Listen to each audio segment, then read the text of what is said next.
So far, Raila Odinga has not declared whether he's going to run for the presidency in 2022 or not.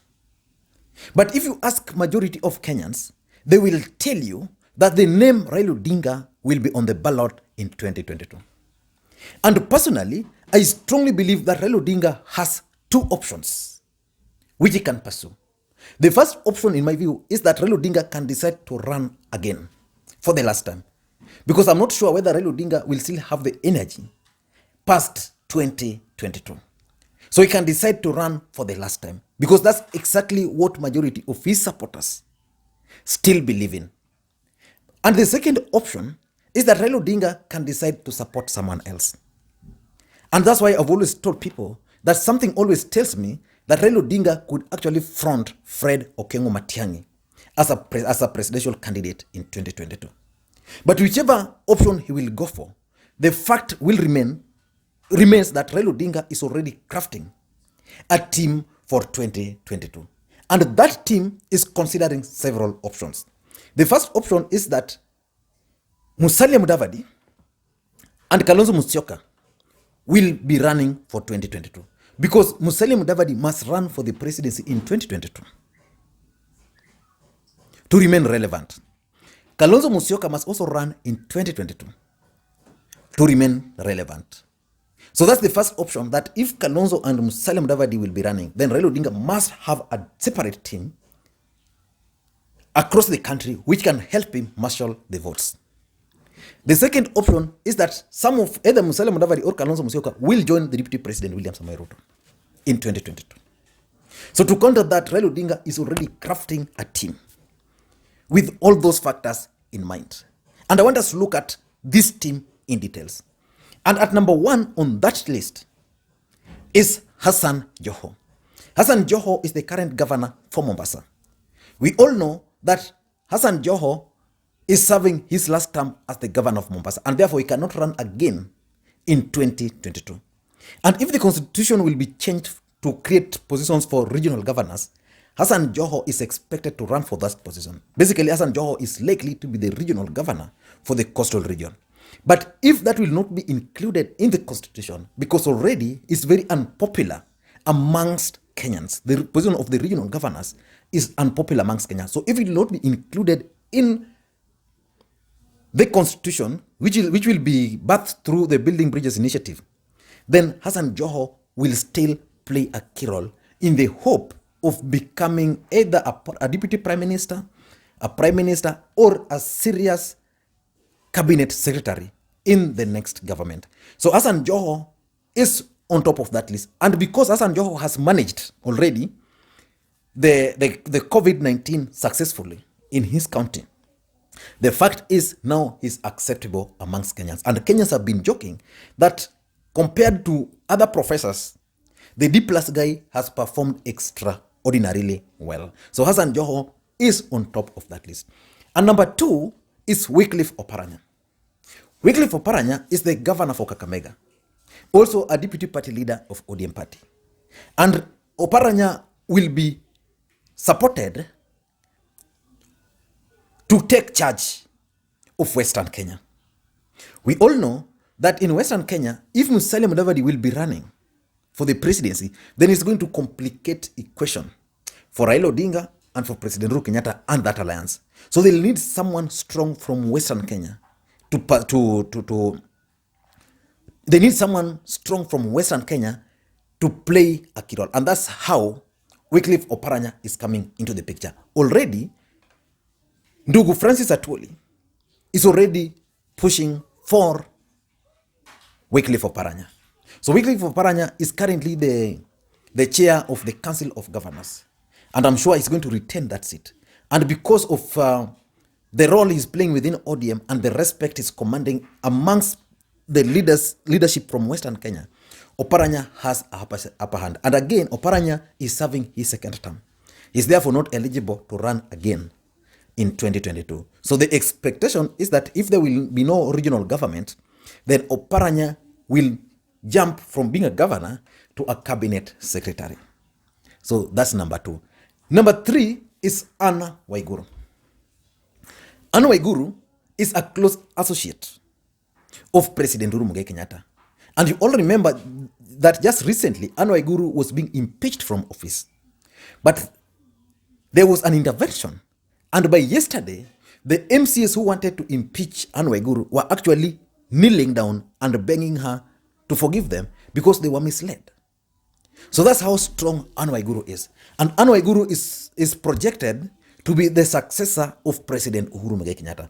So Waiguru is likely to be either a running mate in this particular alliance, whether Raila will be running or someone else will be running. So it's a potential running mate to any candidate within this particular alliance, because there is need to have Central Kenya produce a running mate in this alliance. Remember, the biggest challenge the deputy president has is the running mate. Because if he will go for a running mate from Central Kenya or Mount Kenya region, Kenyans will ask the question that is this country about two tribes? And therefore the DP must go for a running mate outside Central Kenya. So if we will go for a running mate outside Central Kenya, then it will give this particular alliance the chance to go for a running mate from Central Kenya. And that's why Waiguru has a better chance, because she'll serve as a woman, and again she'll be projected as a woman. No, not someone from Central Kenya, but because politics is local, she comes from Central Kenya, she has a chance. So Waiguru will play a key role. At number 4 is Charity Ngilu. Charity Ngilu. Charity Ngilu is the current governor for Kitui. And Charity Ngilu is known for her strong stance on particular matters. So because Kalonzo Musyoka will definitely be running, because if Kalonzo won't run, then I don't think Kambas will take him seriously. If Kalonzo won't run, then definitely Alfred Mutua will run for the presidency and will run away with the Kambas. So to prevent that, Kalonzo Musyoka will ensure that he runs.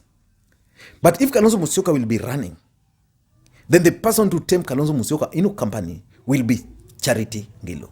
We all know that Kalonzo Musyoka has successfully managed Kambas, especially in 2013, where he had the full support of Kambas.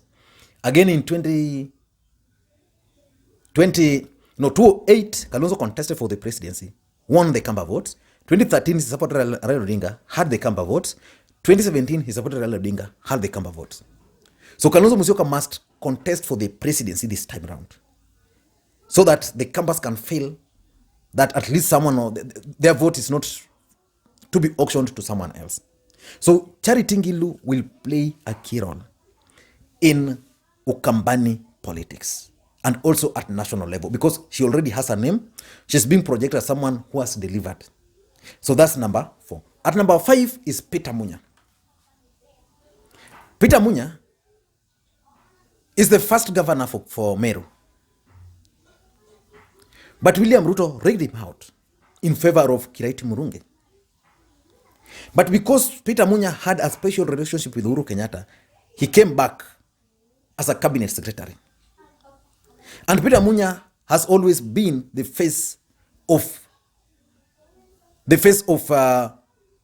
people who are opposed to the deputy president, especially from Mount Kenya region. And because of his role and his influence in politics, Peter Munya is going to play a key role. He's likely to run again as the governor for Meru. And again, if you won't run as a governor for Meru, again, Peter Munya can still come back as a cabinet secretary, because cabinet secretaries are even more powerful than governors in this country. So Peter Munya is going to be part and parcel of that team, which Raila Odinga is already crafting. At number 6 is Fred Okengo Matiang'i. Fred Matiang'i has created a name for himself. He has created an image amongst Kenyans. Kenyans believe that Fred Matiang'i is one of the most hardworking cabinet secretaries in President Uhuru Muigai Kenyatta's government. As a matter of fact, any ministry Fred Matiang'i has worked in, he has always delivered. And because of that, Kenya started talking of a possibility of Fred Okengo Matiang'i becoming a presidential candidate. And because Fred Matiang'i comes from Nyanza, he comes from Kisii, Raila Odinga is going to allow Fred Matiang'i to be the face of Nyanza politics, whether Raila will be running or whether Raila Odinga will not be running. And if Raila Odinga will not be running, and I keep on saying this, the chances of him endorsing Fred Okengo Matiang'i from Nyanza are so high. And the mere fact that Fred Okengo Matiang'i is currently part of President Uhuru Kenyatta's system, even the president might decide to support Fred Okengo Matiang'i. So if that will happen, then Fred Matiang'i will be the presidential candidate, coming again from Nyanza. So Fred Matiang'i will manage the Kisii. Remember, in the last election, Kisii votes were split, almost 50-50. Uhuru 50, Raila 50. Again in 2013, the same. You go to 2007, almost the same. So with Fred Matiang'i as a presidential candidate, Kisii votes will fully be under lock and key. And Kisiis are not sio wachache. Kisiis in this country are so many, and they are spread across the entire republic. Number 7 is Mutahi Kagwe. When President Uhuru Kenyatta fired Mwangi Kiunjuri as the Minister for Agriculture, he appointed Mutahi Kagwe as the Minister for Health. The president at that time wanted to solve two questions. He wanted to bring in a cabinet minister with political experience into his government because he was firing an experienced politician. Number 2, he wanted to sort out the politics in Nyeri and in Mount Kenya in general. And the COVID happened. At the moment COVID happened, Mutahi Kagwe has performed and has actually been one of the leaders who have emerged out of this particular crisis. And Kenyans now believe that Mutahi Kagwe can actually be a presidential candidate. And because Mutahi Kagwe has used it so well, his chances of rising to the occasion in central Kenya are so high. So Mutahi Kagwe either will decide to run for Nyeri governor, or he will still be part of this coalition and then hope that when the next government is formed by Uhuru and Raila, then he can still be appointed as a cabinet secretary. So Mutahi Kagwe is going to play a key role also in this particular arrangement. Number 8 is Ledama Olekina. When Ledama Olekina started talking like Olentimama, people thought it was a joke. The system was actually identifying or profiling him as a possible Maasai leader. Because the biggest equation Uhuru and Raila are facing is how to handle Rift Valley. So for them to handle Rift Valley, they must get Maasais out of William Ruto's corner. And for them to do that, they must get someone who can appear to be solving the Maasai's needs and interest. And they've successfully managed to identify Ledama Olekina. So today, Ledama Olekina is one of those hated people amongst William Ruto's allies and supporters alike. But according to Maasais, he's their savior. So Olekina has emerged from Maasai land and is going to play that role. He's going to be the face of the Maasais in this particular arrangement. At number 9 is Alfred Mutua. The chances of Alfred Mutua running for the presidency are so high. And that will happen if Kalonzo Musyoka will not be a presidential candidate, but instead opt to support, for example, William Samoei Ruto. So if Musyoka will opt to support Ruto, Alfred Mutua is going to support it to run. Because the Ukambani votes must in a way be split. They can't go to William Ruto. But again, if that won't happen, Alfred Mutua is also serving his last term as a governor. So which means he has the option of running to be the regional governor. If the constitution will be changed. But if the constitution will not be changed, then Alfred Mutua has the potential of being appointed as a cabinet secretary. Because he's still young, he can be convinced he's still young, he still has a future. But Alfred Mutua is also part and parcel of this team. And he's going to play two roles. One, if Kalonzo will not be running, then he's going to run. But if Kalonzo will be running, then he's going to checkmate Kalonzo Musyoka in Ukambani. But of course, Alfred Mutua is not fully embraced in this state. And the lastly, number 10, is Fatuma Gedi and Jonet Mohammed. These guys will be tasked with winning the votes of the Somalis. Joret Mohammed is currently the member of parliament for Suna East. Gedi is the women rep. But they don't do it alone. In Northeastern and the Somalis across the entire republic, they need a voice, and that voice is going to be Yusuf Haji. So Yusuf Haji is going to be the man behind these two individuals. So at the end of the day, these 10 people are going to form a key role, are going to play a key role around President Uhuru Kenyatta and around Raila Odinga. And this is the team which Raila Odinga is currently crafting ahead of the Building Bridges Initiative campaigns. I don't know what you think. Do you think there's someone else he should add? And of course, before I forget, there is even Amason Kingi in this list. Amason Kingi is supposed to hold the Mijikenda together. So Amason Kingi is also going to play a key role.